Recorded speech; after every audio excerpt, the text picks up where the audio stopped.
मित्रों नमस्कार। आप जानते हैं कि आपकी जन्म कुंडली में कुल 12 भाव होते हैं। इनमें से प्रत्येक भाव आपके जीवन से संबंधित किसी न किसी पहलू का प्रतिनिधित्व करता है। इन्हीं गुणों के आधार पर इन 12 भावों के कुछ नाम दिए गए हैं।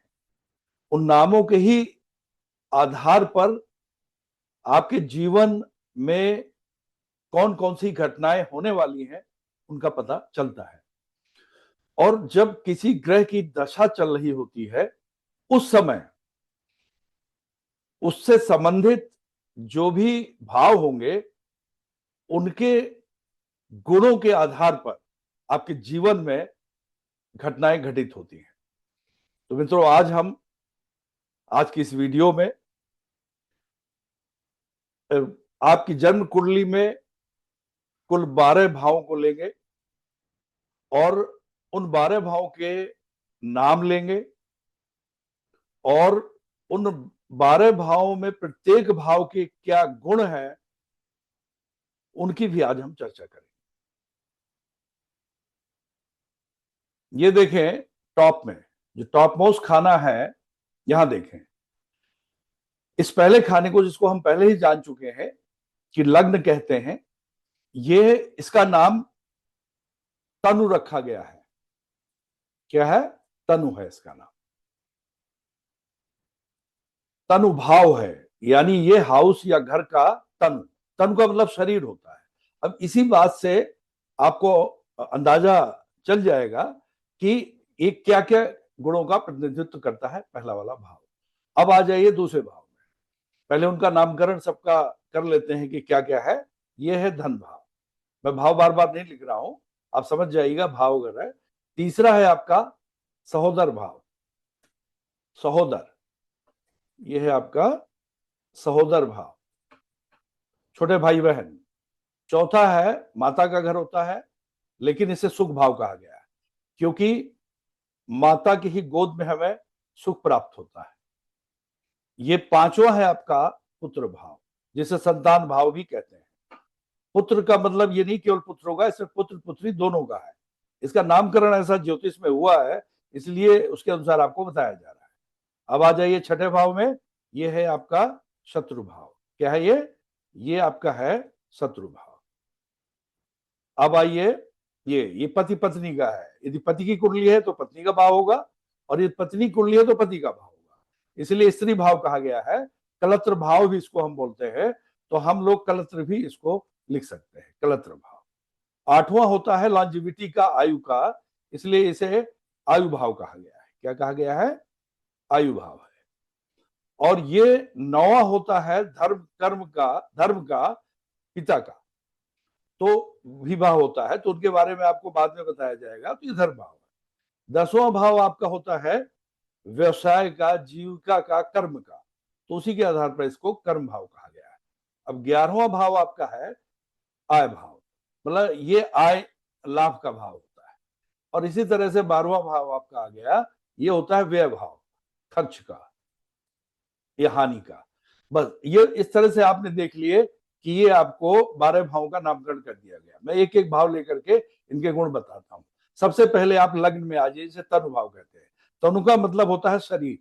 अब लेकिन यही नहीं केवल शरीर का ही प्रतिनिधित्व होता है इस भाव से, यानी यदि जब इस भाव से संबंधित ग्रह की दशा चल रही होगी तो इसके जो गुण होंगे, जो आज मैं अभी आपको बताने जा रहा हूं, उससे संबंधित कार्य आपके जीवन में परिलक्षित होंगे। अब जैसे हम यहाँ पर अभी कुछ ये ले लेते हैं। इसमें जो लिखा है उसमें मत जाइए, सिर्फ देखिए जो बता रहे हैं। शरीर, ये आपके शरीर को रिप्रेजेंट कर रहा है, आपकी आत्मा को रिप्रेजेंट कर रहा है।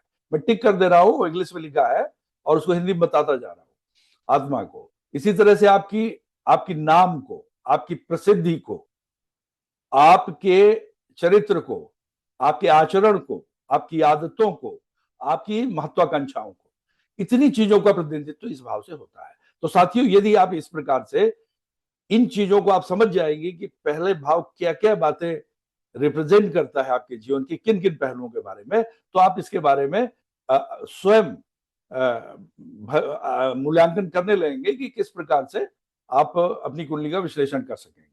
इसी तरह से अब आ जाइए दूसरे भाव में, धन भाव जहां लिखा है। इस धन भाव में देखिए, ये धन का भाव है, वेल्थ जो लिखा है। साथ साथ ये यहाँ लिखा नहीं है, लेकिन ये स्पीच का भी भाव है, वाणी का, बोलने का, खाने पीने का भी भाव है आपके, और बहुत ही जो आपकी बुनियादी शिक्षा होती है, बेसिक एजुकेशन, बिल्कुल जो आपकी LKG UKG की, वहां का भी भाव ये है। अब आ जाइए तीसरे में, सहोदर का मतलब होता है छोटे भाई बहन। यहाँ ब्रदर्स केवल लिखा है, लेकिन नहीं, ब्रदर्स एंड सिस्टर्स बोथ, छोटे भाई बहनों का है, बड़े का नहीं है। तो ये हो गया आपका, आपके रिश्तेदारों का भी है जनरल, और आपके पराक्रम का है, इसमें लिखा नहीं हुआ है, ब्रेवरी का, आपका साहस, करेज का भी है, छोटी यात्राओं का भी है, शॉर्ट ट्रेवल से। और इन चीजों का 3-4 चीजें हैं जिनका आप देखते हैं। और अब आप आइए चौथे घर में, ये सुख भाव है, इसे मातृ भाव भी कहते हैं, माता का भाव है, यानी आप माँ की गोद में और उनके आशीर्वाद से आप पलते बढ़ते हैं। तो ये हो गया mother's lap and blessings, comfort से, सुख भाव है, आराम का भाव है, कन्वेंस, वाहन का भी भाव है, और ये आपकी अचल संपत्ति का भाव है। याद रखिए, अचल संपत्ति, बैंक बैलेंस तो सेकंड हाउस से था, जो धन भाव है, ये आपकी अचल संपत्ति का है। इस तरह से चीज होगा। अब आ जाइए पांचवें, पुत्र भाव। पुत्र का तो हो ही गया, प्रोजेनी का, और पुत्र पुत्री दोनों के लिए हो गया। ये आपके ज्ञान का है, ज्ञान कितना है आपको, इंटेलिजेंस का है, आपके हायर एजुकेशन का भी है, और आपकी हॉबीज का है, आपके मनोरंजन का है। पांचवा भाव याद रखिएगा। शत्रु भाव, शत्रु भाव को अक्सर कहा गया है रोग ऋण रिपु भाव है, यानी ये डिजीज का भी है, क्या है, डिजीज का, बीमारी का, ये एनिमीज है, शत्रु का, और मुकदमेबाजी वगैरह भी यहीं से देखते हैं। और ये आपके जो नौकर वगैरह हैं, उनका भी भाव यही है। इस तरह की बीमारी का हो गया, रोग का हो गया, और शत्रु का हो गया। ये सातवें में आ जाइए, कलत्र भाव है। ये कलत्र भाव है, यदि आप पुरुष हैं तो आपकी कुंडली में आपकी पत्नी का प्रतिनिधित्व करेगा, और यदि आप फीमेल हैं मतलब, तो आपके पति का करेगा ये भाव, सातवां भाव। और साथ साथ इसमें क्या होता है, पति पत्नी का प्रेम, उसके बारे में मूल्यांकन किया जाता है, कैसा है, ये हो गया। आपका वैवाहिक जीवन कैसा है, उसके बारे में मूल्यांकन इससे होता है। आपकी भावनाएं एक दूसरे के प्रति कैसी होंगी, शादी कैसी रहेगी, इन सब के बारे में मूल्यांकन इस भाव से किया जाता है। आठवें में आ जाइए, आयु भाव। आयु भाव में आपकी आयु का होता है, और ये क्रोनिक डिजीज का होता है। अभी डिजीज का हमने 6th हाउस से बताया था, क्रोनिक डिजीज का होता है। और मृत्यु का भी भाव है, अपमान का भी भाव है, इनह्यूमन जस्टिस, एक्सीडेंट से, दुर्घटना का भी भाव है, हिंसा का भी भाव है, और कई बार सेंसुअल डिजायर्स आपके अंदर पैदा होती है, उसका भी भाव है, और दुर्भाग्य का भी भाव है। तो यदि आप 1-2 बार इस वीडियो को आप देख लेंगे तो आपको कौन से भाव के कौन से गुण है आपको हमेशा के लिए कंठस्थ हो जाएंगे। अब 9वें में आ जाइए। 9वां आपका धर्म भाव है, अभी बताया हमने। इस धर्म भाव में मतलब ये धर्म का है, धर्म का मतलब रिलीजन के अलावा आपका आचरण कैसा हो, व्यवहार कैसा हो समाज में लोगों के प्रति। और ये पिता का भी भाव है, बहुत महत्वपूर्ण है, पिता का भाव यहाँ पर लिखा नहीं है, सबसे महत्वपूर्ण बात है। लंबी यात्राओं का है, छोटी यात्राओं का तीसरा भाव बताया था, इसी के सामने जस्ट 180 डिग्री पर ये 9वां भाव है, ये बड़ी यात्राओं का भाव है। तो इस तरह से आप ये देखिए कि ये, और ये तीर्थ यात्राओं का भी है, और रिसर्च का भी है। अब आइए कर्म भाव में। ये कर्म भाव में देखिए आप, ये आपकी जीविका के साधन, रोजगार, इन सब का भाव है। कैरियर आपका कैसा हो, मान सम्मान, प्रतिष्ठा समाज में, उसका भाव है। आय भाव में आइए। आय भाव में आपको आय होने वाली आय, मिलने वाले लाभ, और आपको ये फ्रेंडशिप का है, और ये बड़े भाई का भी है जो इसमें नहीं लिखा है। और आपकी फुलफिलमेंट ऑफ डिजायर्स, इच्छाओं की पूर्ति इसी भाव से होती है।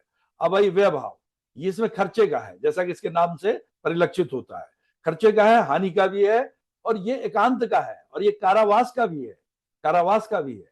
इस तरह से आप, और साथ साथ बेड कंफर्ट्स का भी है। तो मतलब आपकी शैया सुख जो आपको मिलता है।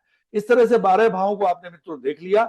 वीडियो बहुत अधिक लंबा ना हो, इसलिए अब इन भावों के कारक ग्रह कौन से होंगे, इनके बारे में हम लोग अगले वाले वीडियो में चर्चा करेंगे।